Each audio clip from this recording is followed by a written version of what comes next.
a breath away. Nothing here but heaven, nowhere but love to fall as I go within. Quiet peace offers something sacred. There's a sweetness that waits, holiest embrace that reminds me I'm always home as I go within. Quiet peace offers something sacred. There's a sweetness that waits, holiest embrace that reminds me I'm always home. It's here that I am always home.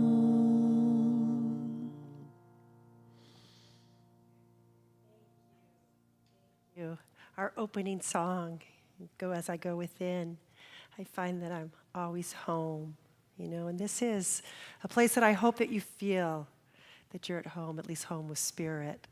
I'm Reverend Debbie, and it's really good to be back with you all. I've been gone a few weeks, and I'm back tonight. I've actually been back a couple weeks, but it's my first Wednesday back, so it's good to be back. Thank you, my dear. Thank you. Had a wonderful, wonderful time. And I just want to invite you to just allow yourself to be fully present right here and right now in this moment.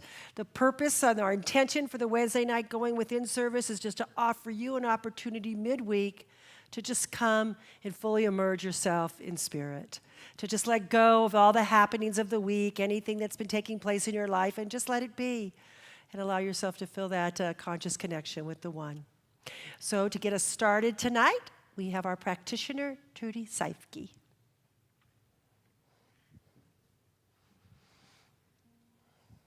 So let us turn within,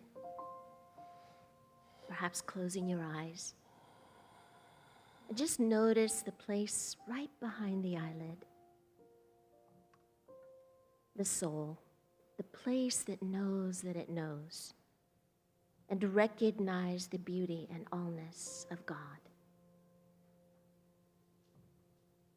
The One, the Source, universal mind, all that is, all that will ever be. And I am connected to this source. It is within my very being. This universal mind, this idea of God is closer than hands and feet. It is imbued in my entire life. Every breath I take, my heartbeat, it is all the miracle of life that is so freely being given. And I am knowing that this eternality of Spirit rests right in me. And of course, as I know this for myself, I know this for each one here tonight, that whatever nudged you to be here, it is beautifully expressing right now. As you occupy this seat at Seaside, we are blessed to have your presence. And we are vibrating in a new, expanding consciousness, an expansion in each of us to be loved, to be joy-filled, to be in community with like-minded people right here and now. And so I bless this service as it expands and becomes more of what it was expected to be in beauty and just in an expansion of delight. And so our service has begun, and I simply know it to be true. And for this, I am grateful, so thankful, and I simply say, and so it is. Welcome, everyone, to the longest day of the year. It is considered by some to be solstice. It is a beautiful 8:30 before the sun will go down today. And so with that in mind, and light in mind, light of our heart, light of our season of summer, please feel free to come up and light your candle. And this expresses the illumination of who you are in your soul and your being. Lastly, don't forget to come by and see either myself or David, who is in the back holding the light for us this evening. We are the prayers. We love to do our craft, our vocation, our love of praying. And so we invite you to come to the chapel or just catch us as we're walking by on our way and say, hey, I have something on my heart or my soul or my mind, and express that with us. We would love to hear you, and we would love to support you. And now we'll be led into a beautiful meditation.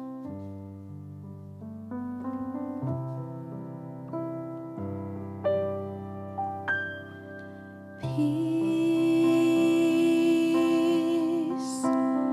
light, love in me.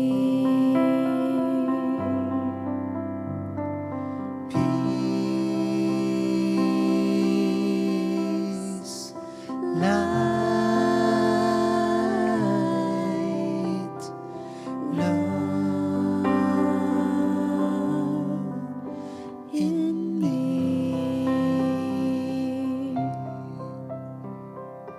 Peace, light, love in me.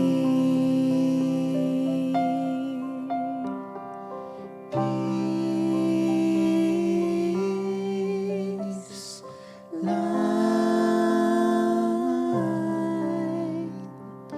love in me.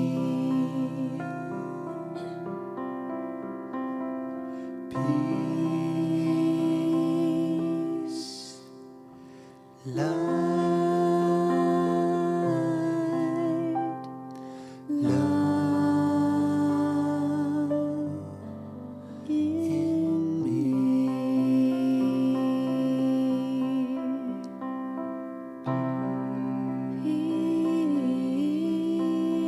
Peace, light, love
Make me an instrument of your peace. Where there is hatred, let me sow love. Where there is injury, pardon. Where there is doubt, faith. Where there is despair, hope. Where there is darkness, light. Where there is sadness, joy.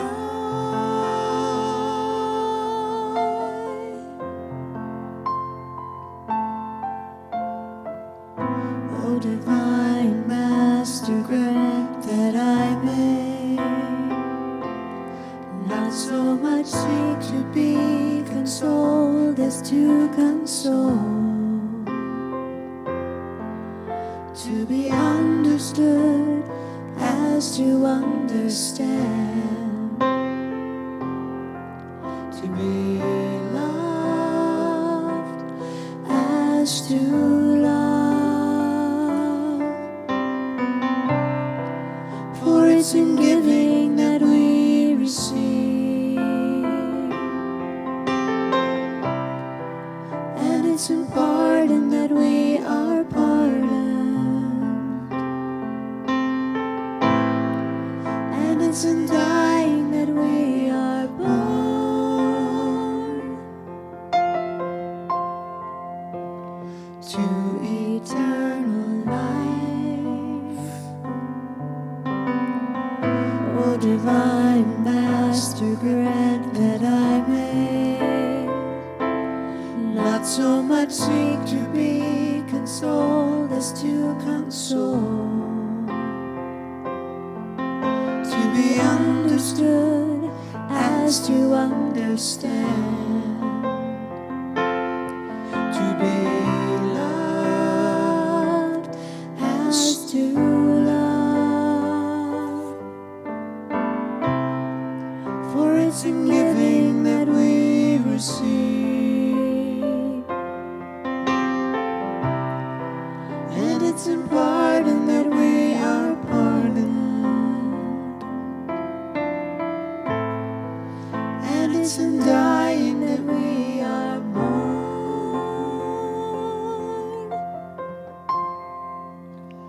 to eternal life. Amen.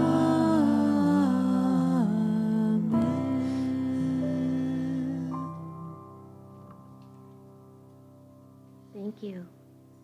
You know, returning here on Wednesday night after a couple of weeks, perhaps it's the same for some of you, it's really just such a great gift to have such a strong duo over here with Aria and Jim. So if it feels right, just extend your hands for a moment and give them a welcome. And then this one who comes all the way back from Italy, everybody. Okay. So we're pleased to have her back as well. In fact, her talk tonight kind of sounds Italian. It's a rose-colored glasses, okay? That's good for you, it's good for me, okay. Well, I'm glad you're laughing. I heard a good joke today, so I'm going out on a limb. I'm going to tell a joke. It's a good one, though. There was a very busy day for the executioner, busy indeed. He had three executions to accomplish. And although it's a dismal but necessary task, there was a renegade from the war, an attorney, lawyer, and an engineer. So the first one comes up, the renegade, and he says to the man, "Do you have any last wishes for your final execution today?" And the man said, "Well, yes. You see, I believe in God, and I believe God is up there." He's not a religious scientist, is he? And he says, "So if you don't mind, would you just place me facing upward so that I may see, the last thing I see is I'm looking at my maker." And the executioner says, "Of course." And so they place him face side up into the guillotine, and he pulls the mechanism on the trigger of the blade, and it comes down and stops 1/4 an inch away from his neck. And they look at one another and say, "Well, That's amazing. Let's let him go. Something's going on here. So he scatters off, and the attorney comes up and says, yeah, I kind of believe in a higher power thing. So I'd like the same if you don't mind. And the executioner says, of course. So they put him in the device, and with the trigger, pulls that blade down. It comes screaming down. Yes, it does, guys. It stops a fourth an inch from the neck. And they look around and say, okay, and they let him go. And now the last guy is the engineer, so he comes up and they say, any last wishes? He goes, well, this is turning out pretty good for them, so I'm going with it. Just go ahead and put me face up, facing my maker as well. So they put him in the contraption, and he looks up, he goes, well, whoa, wait a minute. I see the problem. I see the problem.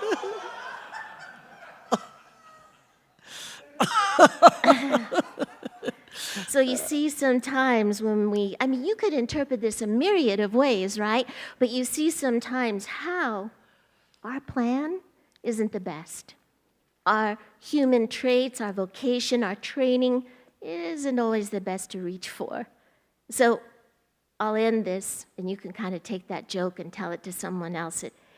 It's a good one, I think. And from this book, it's called Every Day I Pray. And it's written by Iyanla Van Sant. She's a friend of Oprah's. Mm-hmm. It's entitled, My Weakest Moment. The place on which I am standing right now is holy ground. I'm standing in the midst of my own personal spiritual transformation, and it is unfolding perfectly. In the midst of my most difficult lesson, I am gaining strength, growing in power, and increasing in wisdom and being fulfilled in every need. In my weakest moment, I am faced with a divine opportunity for God to demonstrate just how awesome the power of God is in me. I know this to be true. I accept this to be true. Right now, right where I am, the experience and the expression of the truth I need to know is manifesting in me perfectly. What a blessing. What a blessing. And so it is. So it is. Thank you, Trudy. Thank you. Trudy does a meditation here every Wednesday morning in the room right behind the stage here. Is it 9 o'clock, Trudy? 9 o'clock Wednesday mornings, you can be here with Trudy. She does a wonderful hour-long sort of a guided meditation. You get to do some stretching and moving and also some meditation. So I invite you to be part of that. Welcome again. It really is good to see you all. It's good to be back here. It's good to be back on track with our global vision. We know that we've been following all year long here on Wednesday nights, the first and third Wednesday of the month. When I've been here, we've been doing the global vision, which our global vision from home office, which is our mothership, if you will, is a global vision, a world that works for everyone. And each month we have a new introduction of a new subject. And what they've done is they've taken what we believe and the global vision and woven it together into a piece that we're using all year long. And 2 weeks ago, you had Reverend Carol Lotz here, and she started off this month's topic with a talk on forgiveness. I believe she talked about forgiveness. And the 2 weeks before that, you had Reverend Bill here, who was finished up the June topic. But for July, we have loving kindness and forgiveness. That's what we're talking about tonight and what Reverend Carol talked about 2 weeks ago. And you want to go to the next slide? And this is the part that they put together from the two pieces. We see a worldwide culture in which forgiveness is the norm. We see a world of peace and harmony, enfranchisement and justice. We believe in the eternal goodness of life. We see our communities as being open, receptive, and welcoming of all people, all faiths, and all paths to God. And tonight we're going to focus on that part that's in the bold. We see a world of peace and harmony, enfranchisement, and justice. We'll talk a little bit about that. And if you look at this part, you might be thinking that it doesn't sound like the world we're living in today.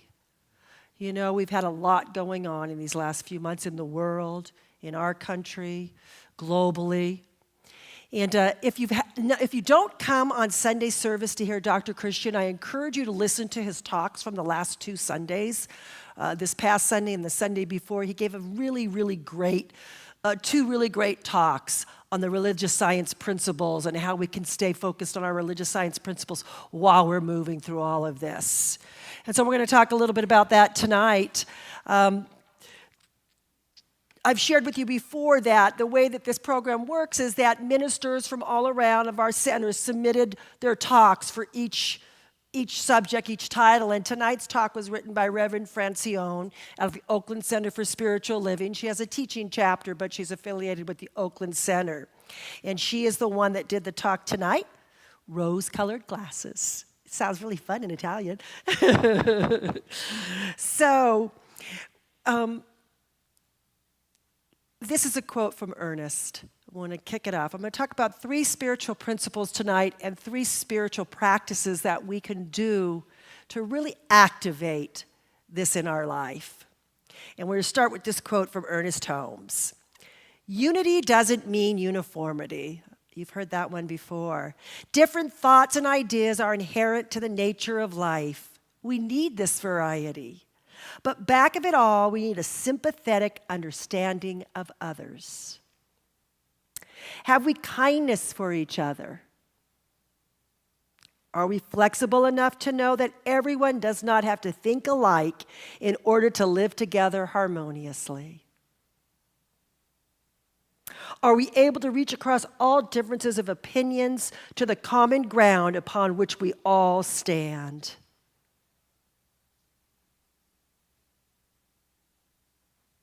You know, knowing that we see through the lenses of what we believe to be true, how we think and how we act, can we see as others see? Can we admit that our way might not be the only way of looking and seeing things? You know, we live in a world of such diversity. And as Ernest says, if we can come to this place of understanding, if we can come to this place of sympathetic understanding of others,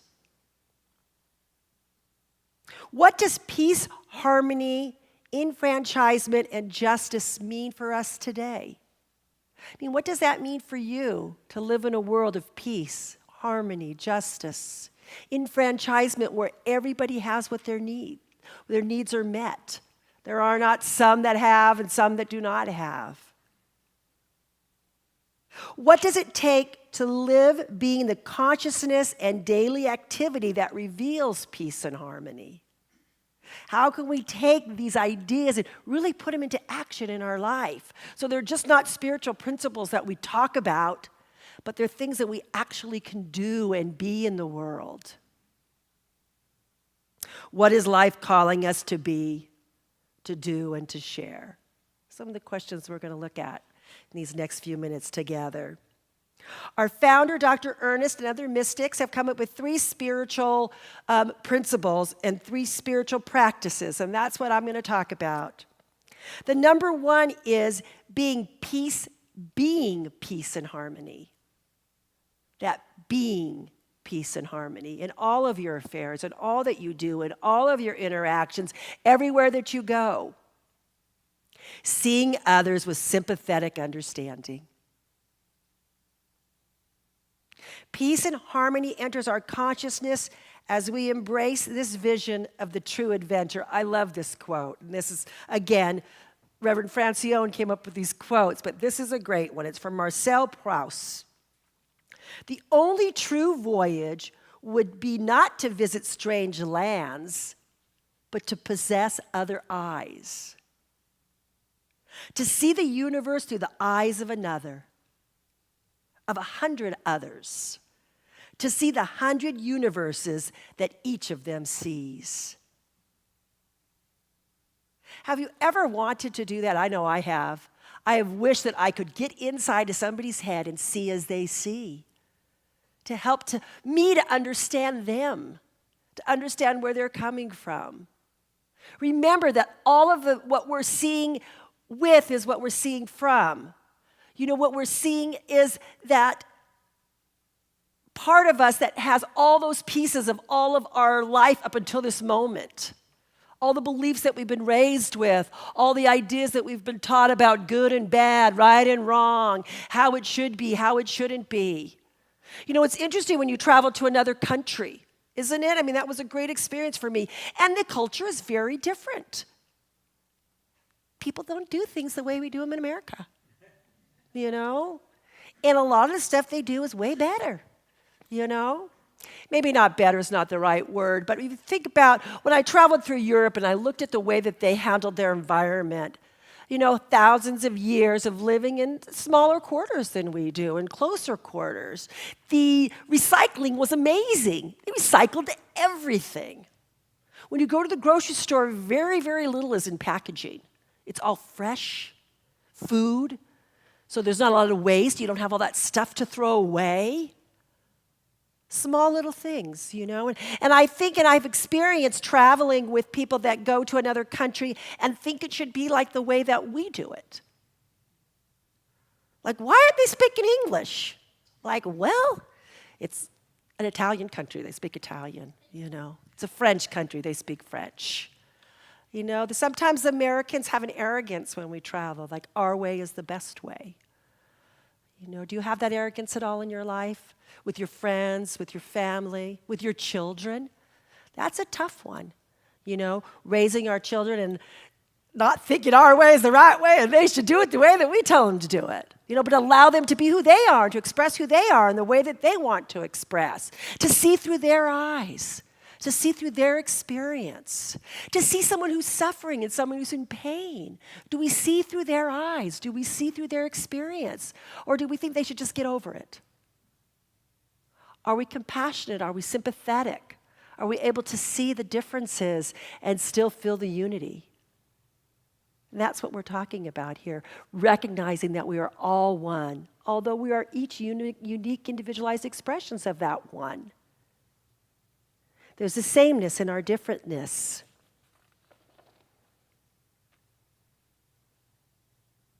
The poem that I read from Proust encourages us to embrace the truth and engage in a spiritual practices that lays a foundation for greater peace and harmony. If we truly practice seeing, trying to anyway, see through another's eyes. You know, the writer of this talk, she said in the rose-colored glasses that Rose is wearing rose-colored glasses. I'm wearing Debbie-colored glasses. Jim is wearing Jim-colored glasses, and so on and so forth. That we each are wearing those glasses that see how we see. And our job is to take those off.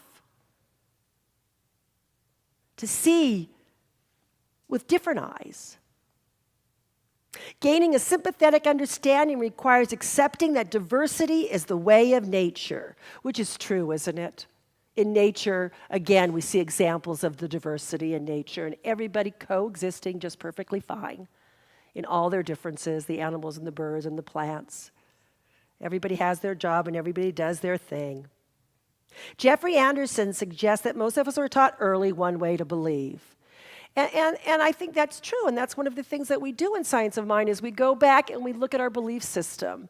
And that really is the crux for uncovering what it is that's keeping us stuck, for uncovering what it is keeping us in disharmony, is to go back and look at those beliefs that are no longer serving us. And once we looked at them, we can discard them, and we can move into a new place. Again, that is what a religious science practitioner is trained to help you with. So if you're struggling looking at your belief systems or recognizing what might be keeping you stuck, see one of our practitioners. Jeffrey Anderson says this: you have learned from someone else how something should be done. In school, we were taught there is one right answer. We love to be right and become experts in collecting evidence to reinforce our positions. The invitation here is to hold right and wrong very lightly. You know that idea that's not good or bad, it just is. And that's quite a shift. Nothing is good or bad except we call it so. Awareness gives us understanding of what our positions are, which allows us to understand other positions. There is a divine design. If there was no diversity of position, there would be no choice and no free will. So that's the first spiritual principle that Ernest and the other mystics have talked about, that Dr. Francione wants us to think about, is that we have a sympathetic understanding. And the spiritual practice in which he encourages us to be able to do this is, number one, to listen and hear. Pay attention to and feel as another person is talking.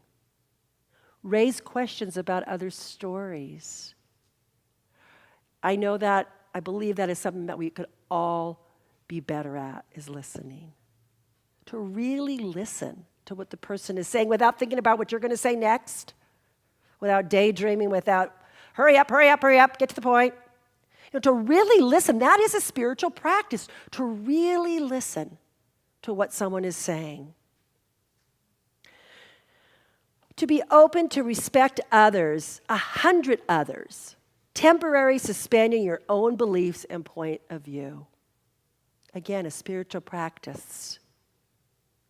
To forgive self and others for what has caused pain or sadness. To forgive. To lift our own consciousness by exploring many modes of information to understand what the others have experienced. Before we jump to judgment, to really put ourselves in those person's shoes. What is it like to be them? To live the life that they have lived. My spiritual teacher used to always say, what we're seeing today in a person is just where they are today. We don't know their whole story of why they are here. Once we know someone's story, we are much more able to have empathy, to have compassion. So we want to experience in that moment that we don't know the whole story. We don't know the whole story.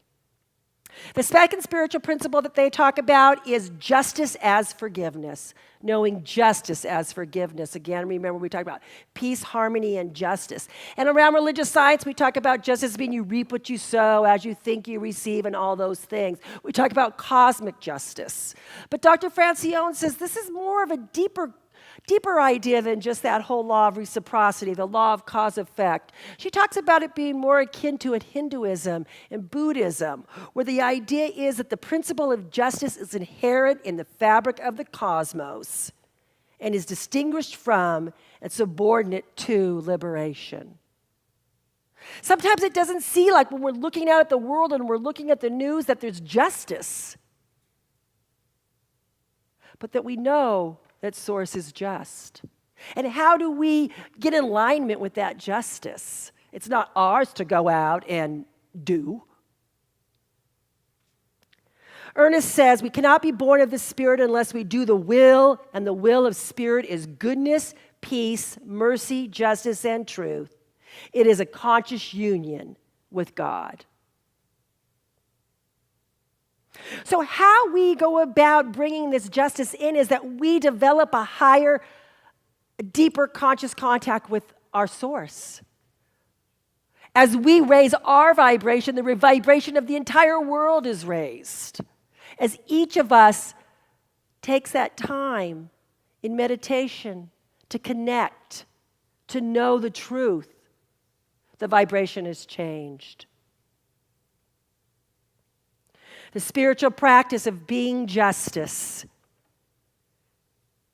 Knowing Spirit is just and being free is our legacy.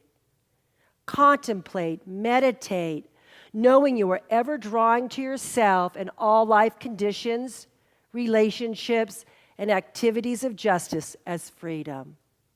So I'm just going to invite you right here and right now to turn within. If you feel comfortable, go ahead and close your eyes. And just imagine that you live in this world of divine justice, where all of life's conditions, where all relationships are handled by that power and that presence of the universe. And that as you align, you can feel that growing within you. And as it grows within you, it ripples out into the world around you, into all of your relationships, into all of your activities. So there's nothing for you to do. There's no revenge that needs to be taken. There's no action that needs to be taken except the action of turning within. So just sit with that for a moment and just feel like what that feels like in your body. And again, the directive is to practice that as a spiritual practice. And allow yourself to just come back to the room. The second part of the spiritual practice is live fully as the nature of spirit. By renouncing teachings and conditions that do not promote justice and liberty. What do we stand for? You know, that was talked about, a few years ago. I think we talked about it maybe more. But, we had the Department of War. We talked about needing a Department of Peace. What do we stand for? We stand for, not against. We stand for justice. We stand in alignment with justice, knowing that is the divine outworking, that is a perfect divine outworking taking place. It says, inspire and have the courage to take a stand for justice with prayers, words, and actions that promote greater freedom and justice. We see so much of it on Facebook right now and in the news of those that are doing the hugs and stepping into the love and healing, moving into that place of justice, moving into that place of forgiveness. And the last of the spiritual principles that goes along with this theme that we're talking about tonight is being an ally for others to experience symbolic and meaningful freedom in a way to ensure enfranchisement. So we're really talking about being compassionate, sharing what we have with others. How can we help to move to a place where everyone is enfranchised, where everybody has what they need, where there's no child that's hungry, that there's no family that's living on the street, that there's nobody that doesn't have? We certainly live in a world of abundance where there's more than enough for everybody to have all that they need. How can we be active in supporting that?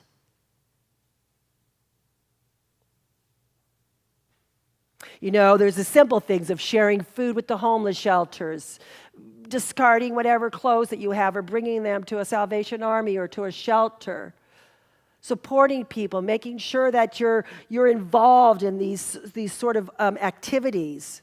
Enfranchisement exists when a group of people who have citizenship have the right to vote, to experience social and political privileges and freedom. It says, our vision insists that we recognize, they're talking about the global vision, that all are citizens of the cosmos. Therefore, all have the right for social, political, educational, and economic and religious spiritual equality.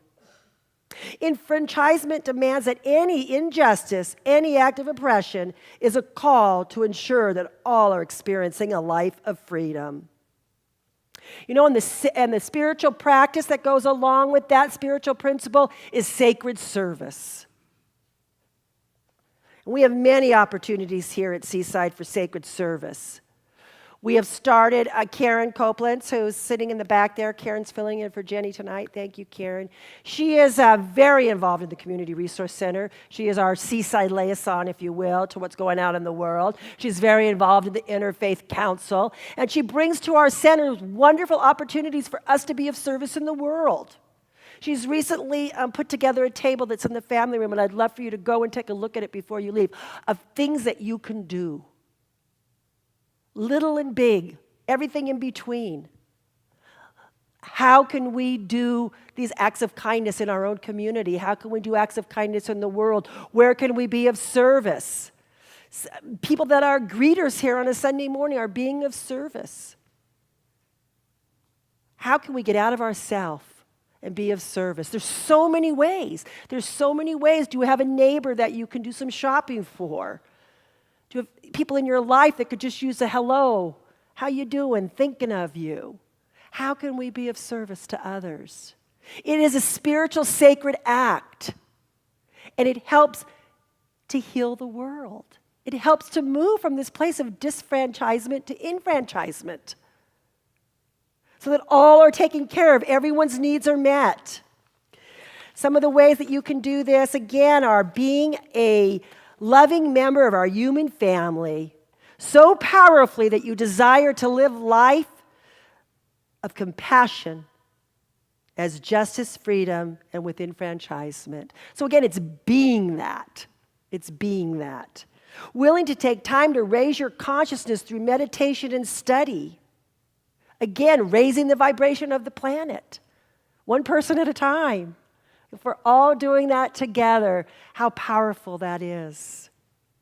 And taking action by teaming with others to be of service in the world.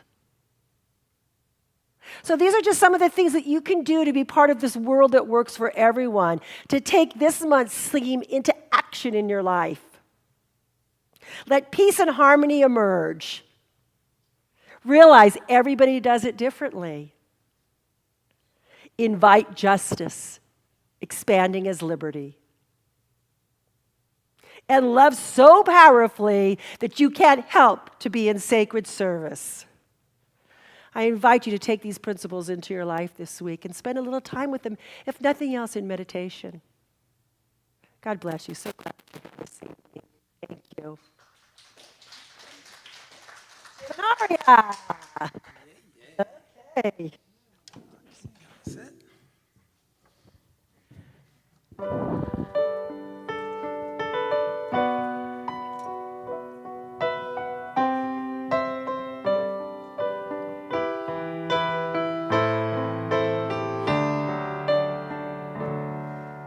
There's a soft, sweet peace raining down upon the world, and its cool waters wash away our pain. There's a gentle love shining down upon the land, and it's showing us all a new way. Let peace rain down upon us all, until love is all that we know. Let peace rain down upon us all, and let it heal the world. It will heal the world. There's a soft, sweet peace raining down upon the world, and its cool waters nourish every soul. There's a gentle love shining down upon the land, and it's warming us all through the cold. Let peace rain down upon us all, until love is all that we know. Let peace rain down upon us all, and let it heal the world. It will heal the world.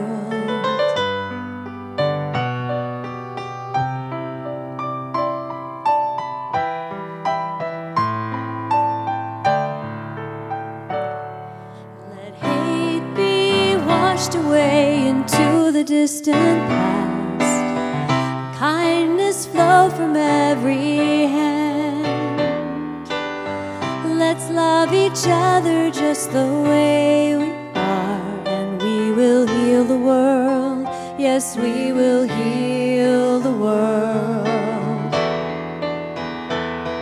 There's a soft, sweet peace raining down upon the world, and its cool waters quench our sweetest hopes.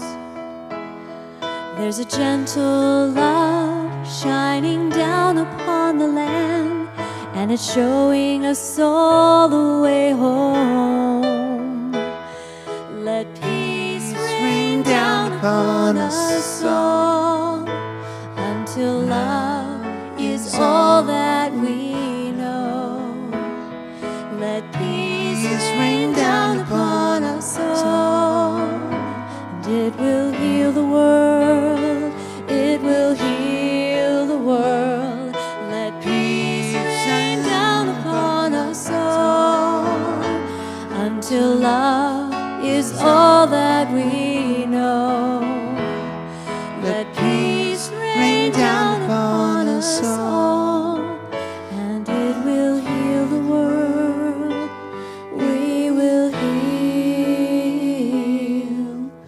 the world. Beautiful. Thank you. Thank you. Thank you. That's one of Aria's beautiful songs. That is Thank you. beautiful. Thank you, Aria. Yes. Many of the songs that Aria sings, she actually wrote, and so that's one of hers. Beautiful. Thank you. I know, pretty good, huh? Thank you. Yes. Okay. Before we do our offering, let's do our affirmation. Do you have that for us, Steve? Here we go. Together. I am a channel of compassion, love, justice, and enfranchisement for all. Let's do it one more time. I am a channel of compassion, love, justice, and enfranchisement for all. And so it is. Okay, I'm going to ask our ushers to come forward. Who we have tonight, Karen? Mike and Rose. Very good. Thank you. Come on up. Thank you very much for being of service this evening. Very, thank you very much. This is the time that we ask for an offering. We ask for whatever it is that you're able to contribute, knowing that we do have that law of reciprocity that as you give, you receive. It's certainly not the reason to give, but it is a wonderful demonstration of the law. And please know that anything that you're able to give does support all the works here at Seaside. Please know that we're a tithing community, so 10% of everything that we bring in goes back out into the world. So your money reaches far and wide, and we truly appreciate it. God bless you. Let's join together in our prosperity prayer. As I give thanks for the good now flowing into my life, I gladly share that good with others. The more I give, the more I receive. I experience a deeper consciousness of peace and security, for I know that I am in the embrace of a warm, loving presence, forever seeking an outlet through me. My cup runneth over. I exist in limitless possibilities. Thank you.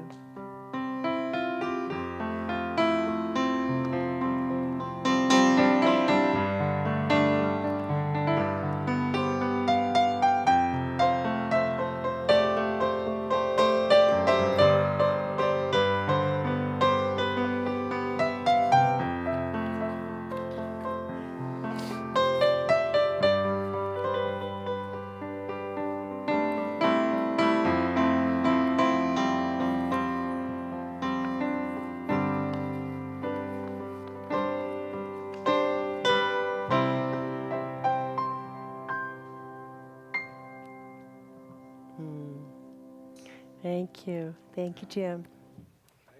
I have just a few announcements before we do our closing. Let's see. This Sunday, we have a wonderful gentleman who's coming in to do a workshop Sunday after service from 1 to 4, Gary Quinn. He wrote the book, The Yes Frequency, and a couple other books that you'll see in our bookstore. Fabulous young man, really steeped in our science of mind principles. He was raised in science of mind, but his message is really about living your dream and staying on your path. He's got great practical tools of how to really stay on that vision of yours and create that life that you're really wanting to create. It's only $25. You can buy tickets on Sunday when you come. It's a wonderful event. Come and be part of that. In August, we're going to have Ricky Beyer-Beckwith, who is Dr. Michael Beckwith's wife, a musician. She leads the Agape Choir, and Roby Chavant. So we're going to be here with an all-day workshop. It's only $89. It's Journey into Deeper Love is the title of the workshop. And tickets are on sale for that on our website, and we'll be selling them in a couple Sundays here live. Wednesday night, we should have tickets available for you too. So please know that that's there for you. We're having a late start class. We still have a couple Sunday workshops that are coming up, but we're going to be starting a roots class because we have a couple of people that need it for practitioner study. So if you're interested in studying the origins of new thought and how we came about, that's the roots of science of mind. That's going to be starting on August 1st. So think about that. We have a wonderful workshop in 2 Sundays on mental health. If you know anybody in your life that is struggling with depression, with bipolar, with any of those sort of mental challenges, I invite you to come and listen to Serena Goldsmith, who is one of our young adults who grew up through our movement. She works in the field, but she also has her own personal experience of her own healing. So it's a powerful workshop. I invite you to be part of that. That is not this Sunday, but the following Sunday after service. So those are a couple things that are coming up for you. I want to thank everybody who makes Wednesday night possible. Thank you all for being here. Thank you to Ari and Jim so much for our singing and our songs.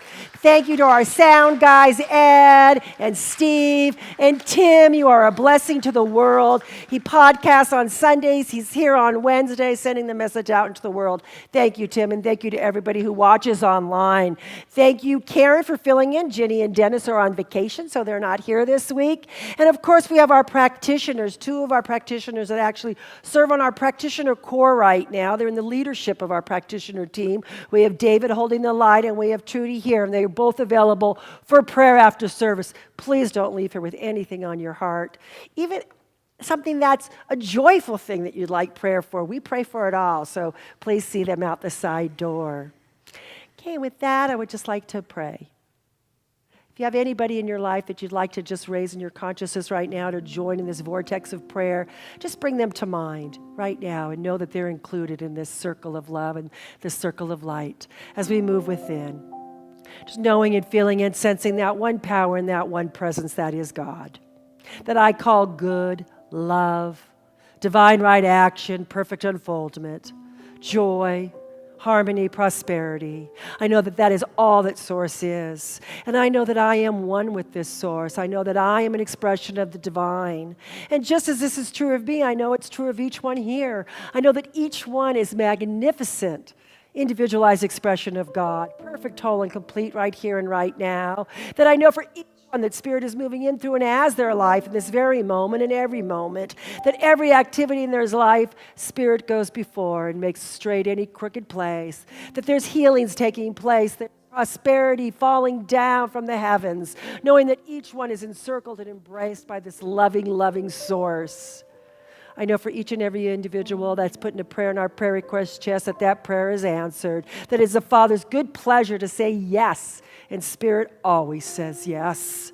I know that for Seaside Center for Spiritual Living, that it is a place of divine unfoldment, that it is a place that is prospered and sourced, so it can continue to do all the work that it does in the world. I am so grateful to be part of this spiritual community. I am so grateful to be part of this wonderful consciousness of this vibration that will heal the planet, knowing that it is that expression of the divine that moves in, out, and through each one here in greater and greater yet to be, that will do the work that needs to be done. So grateful to be part of it all. It's with that sense of absolute gratitude that I just simply release these words into the divine nature of the law, knowing that it is already complete. In the mind of God, it is done, and so it is. Join me in our song.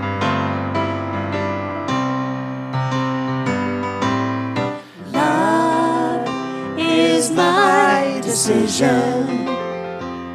It's up to me to give up my heart.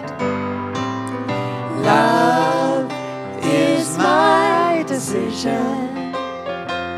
and no one else Can tell me to start. And once I decide to change my mind, love will show me how. Love is my decision, right here and now.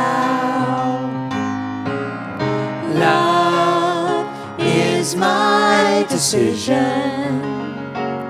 It's up to me to dance down that road.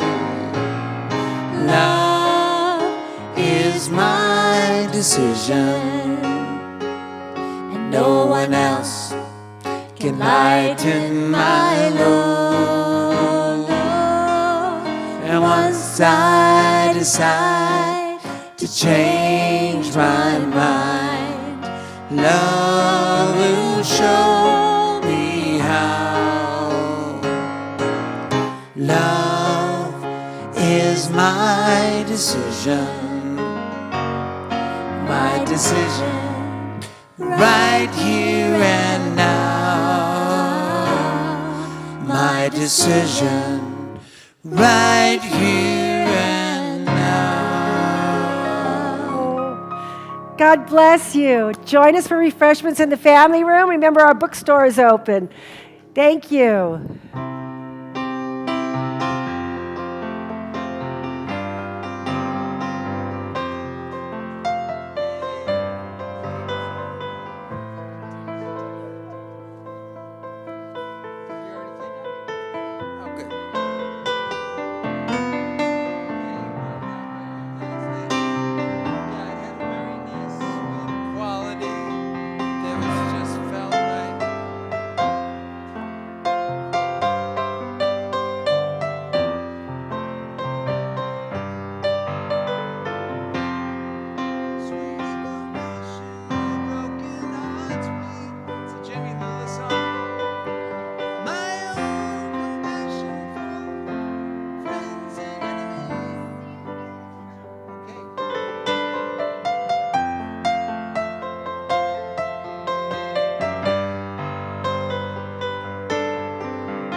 Sweet compassion, broken hearts bleed. Sweet compassion for those in need. My own compassion for friends and enemies. Ooh, compassion, sweet compassion.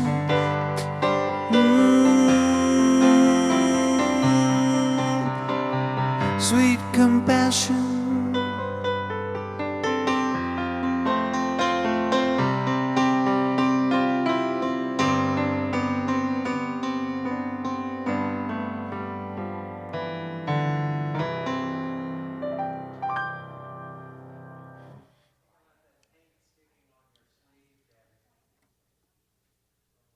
That's quite a light show, gentlemen.